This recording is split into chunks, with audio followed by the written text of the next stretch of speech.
Welcome to the channel. Today we will explore how to add a cover photo in the Picsart app. Whether you are customizing your profile or creating a unique design, this guide will show you exactly how to do it easily on your phone. First, open the Picsart app on your phone. Next, look at the top left and click on the pen icon. Next, tap on the camera icon at cover.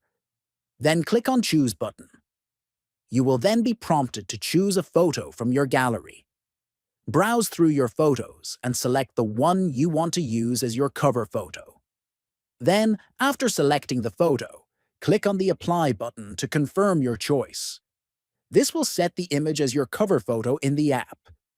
You can also make additional adjustments if needed, such as resizing or repositioning the image to fit perfectly.